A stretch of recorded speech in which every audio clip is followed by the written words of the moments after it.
शोर से बेचैन और बेस्ट का बेन, एक बार फिर स्वागत है आपका।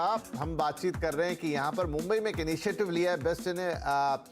यहाँ का जो लोकल ट्रांसपोर्ट है, जो कंपनी उसको मैनेज करती है उसने, और उन्होंने क्या किया है कि उन्होंने बैन लगा दिया है या तो तेज बात करने पे, या फिर आप जो मोबाइल पर कभी कोई गाना सुन रहा है, कोई रील देख रहा है, कोई वीडियो देख रहा है, उसे अगर मोबाइल के स्पीकर से देख रहे हैं और आजू बाजू वाले और आस पड़ोस के लोग परेशान हो रहे हैं, अब 5,000 रुपए का जुर्माना और 3 महीने की कैद हो सकती है। तो इसी पे आज हमने एक इन हाउस डिस्कशन रखा है जिसमें मेरे साथ मनोज और स्मिता दोनों हैं। तो काफ़ी सारी बातें हुई ब्रेक से पहले कि ये करना चाहिए, वो करना चाहिए, हर जगह इसको लागू कर देना चाहिए। काफ़ी सारे लोग अपने सुझाव भी भेज रहे हैं। एक सज्जन ने बड़ा इंटरेस्टिंग सुझाव ये भी भेजा है कि जो लोग ईयरफोन पहन के सड़क पर चलते हैं उनको भी बैन करना चाहिए और उनको भी चार्ज करना चाहिए। हाँ, बिल्कुल करना चाहिए, क्योंकि वो सुनते ही नहीं है कि उनके पीछे कोई चल रहा है और फिर उन्हें कोई फर्क भी नहीं पड़ता। वो जिस तरीके से चल रहे हैं वैसे ही चलते रहेंगे, पीछे वाला भले उनसे अगल बगल से बच के निकलने की कोशिश करे लेकिन उनको कोई फर्क नहीं पड़ता। तो ये उनका सुझाव भी अच्छा है। मुझे लगता है कि वेस्ट के बाद इस पर भी ध्यान देना चाहिए कि आप ईयरफोन लगाकर कहां कहां चल सकते हैं। तो मनोज जी, इसमें कुछ ऐसा नहीं लगता कि हम लोग तरक्की कर रहे हैं, थोड़ा अलग तरीके से इसको सोचे, नई नई चीजें अडॉप्ट कर रहे हैं, नई नई टेक्नोलॉजी अडॉप्ट कर रहे हैं, लेकिन उसके साथ जिसे एक सिविक सेंस या जो एक सिंपल अंडरस्टैंडिंग होती है ह्यूमन बीइंग की, वो चीज पीछे छूट जाती है। मतलब ये कोई बड़ी बात नहीं है कि आपको कभी इस बात का एहसास ना हुआ हो कि आप अगर किसी पब्लिक प्लेस में कुछ गाना बजा रहे हैं या फोन को तेजी से सुन रहे हैं तो किसी को तकलीफ होगी।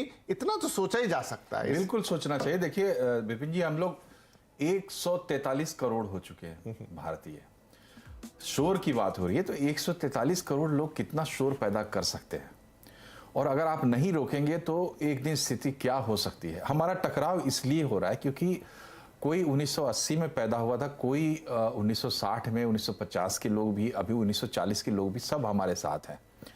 अलग अलग डायनेमिक्स थे लाइफ के, अलग अलग स्टेजेस में वो आज हैं, तो इसलिए क्लैश होता है। अभी एक सज्जन ने कहा कि सीनियर सिटीजन्स को प्रॉब्लम हो सकती है, आपको कंसीडर करना पड़ेगा, लेकिन जो दिशा हमें तय करनी है वो इस हिसाब से तय करनी कि 143 करोड़ लोग हम साथ में रह पाए, और उसके लिए हमें एक मिनिमम सिविक सेंस चाहिए।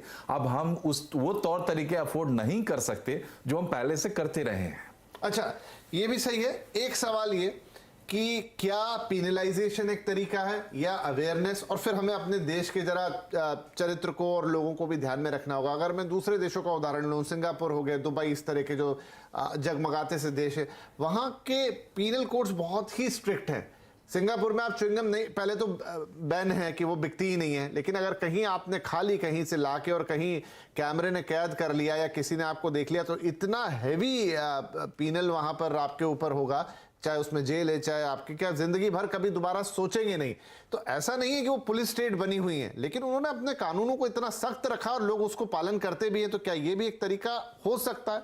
इसको कैसे देखें? और आप ये सोचो ना कि वहां पर कानून सख्त इसलिए है क्योंकि आम पालन है, वहां आम उल्लंघन नहीं है। हमारे यहाँ आम उल्लंघन है। अगर आप बहुत सख्त कानून फांसी पर लटकाएंगे, मान लो आप अगर फांसी पर लटकाते हो और सारे लोगों को फांसी पर लटकाना पड़ेगा आपको, अपने घर में भी आप वही समस्या फेस कर रहे हैं। तो कानून का अपना एक रोल है, लेकिन कानून अपने आप में एक रेमेडी नहीं हो सकता ये। और यहां तो बात हो रही है सिविक सेंस की। आप देख लीजिए इसी मुंबई शहर में पहले क्या स्थिति थी और आज क्या स्थिति। सड़क पर कोई आमतौर पर थूकता हुआ आपको दिखाई नहीं देगा गुटखा खा के, पहले ये आम बात थी। साउथ मुंबई में आप जाएंगे जहां थोड़ी आबादी कम है, लोग भी कम है, वहां ज्यादा स्ट्रिक्टली लोग कानून को फॉलो करते हैं और लागू करवाने वाले लागू भी करवाते हैं। सबर्ब्स में आप जाएंगे तो धीरे धीरे थोड़ा ढीला हो जाता है मामला। तो बहुत मिली जुली सी तस्वीर है हमारे देश की, तो इसका मिला जुला ही स्वरूप आप देख सकते हैं। एक कानून तो सफिशिएंट नहीं है, अवेयरनेस जरूर हमें बढ़ाना चाहिए। जी, लेकिन मुझे इससे फर्क ये लगता है कि एक कानून सफिशिएंट नहीं है, ये मैं भी मानती हूँ, लेकिन मेरा ये मानना है कि अगर कानून ना रहे तो लोगों के अंदर और भी कुछ नहीं है। मतलब मेरा यही कहने का मतलब है कि अब तक लोग वैसे ही फोन लेते थे। ये मैं नहीं कह रही हूं कि हर कोई, लेकिन जो लोग इस चीज को करते हैं, लेकिन वो करते थे, उन्हें कोई फर्क नहीं पड़ता था। लेकिन इस कानून के आने के बाद ना, भले वो इस चीज को बंद ना करना चाहें, लेकिन फर्क पड़ेगा, उन्हें बहुत फर्क पड़ेगा। और यही तो हमारे देश की एक तरीके से विडंबना है कि यहाँ जब तक कानून आपके ऊपर ना थोपा जाए तब तक जब तक बिल्डिंगों के ऊपर ना लिखा चस्पा किया जाता है कि ये जर्जर हो चुकी है, इससे निकल आइए कोर्ट के द्वारा, तब तक लोग उसको छोड़ते नहीं है। तो आप समझ सकते हैं कि क्या लेवल है। तो आई थिंक इसके लिए एक थोड़ा मतलब अगर आज भी लाल सिग्नल पे लोग इसलिए रुकते हैं क्योंकि उन्हें फाइन ना लग जाए, वो इसलिए नहीं रुकते कि भाई ये एक सिस्टम का हिस्सा है और मुझे रुकना चाहिए। लेकिन एक समय के बाद वही सिस्टम बन जाएगा। हाँ।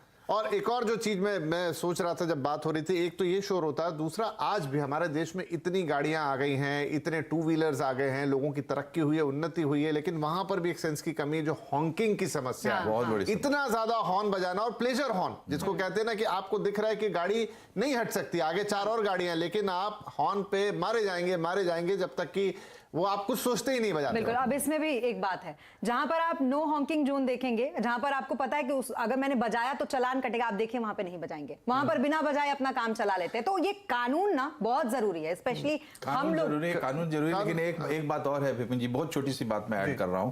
देखो, किसी भी समस्या को संपूर्णता में देखना चाहिए। ये साइकोलॉजिकल इश्यूज भी हैं कि अगर आप बेवजह हॉकिंग करते हैं तो क्यों करते हैं, तो इस पर व्यापक एक सोच बननी चाहिए, रिसर्च होनी चाहिए, और तब ठीक है, कानून उसका एक हथियार है, लेकिन आपको कई सारे मैं भी यही समझूंगा कि आप किसी को लड़ाई झगड़ा कह के कहें कि फोन बंद करो या फिर उसका चालान कटे, उसके बजाय उसमें खुद में आभास होना चाहिए कि भाई मुझे इस क्लोज एक छोटी सी बस के अंदर नहीं बजाना है इसको लाउडली, दूसरे 4 लोगों को तकलीफ होगी। एक 50 रुपए का हेडफोन आता है मिनिमम वाला, वही खरीद के लगा लूं। तो ये सोच अगर डेवलप होती है तो सच में काफी अच्छी जाएगी। बहरहाल, लेकिन अगर आप मुंबई में और बेस्ट में हैं तो भाई ध्यान रखिए, करते पकड़े गए तो 5000। ध्यान रखिए कि अभी जैसे कार्यक्रम शुरू करने से पहले भाई साहब ने हमारे फोन चलवाए, तो ऐसा कोई दोस्त आपका होगा तो बेस्ट की बस में ले जाके आपको 5000 का जुर्माना लगवा सकता है। उससे बचिएगा, यहाँ तो जुर्माना नहीं लगा, लेकिन उससे जरूर बचिएगा। बहुत शुक्रिया हमारे साथ ज्वाइन करने के लिए, कार्यक्रम देखने के लिए। नमस्कार।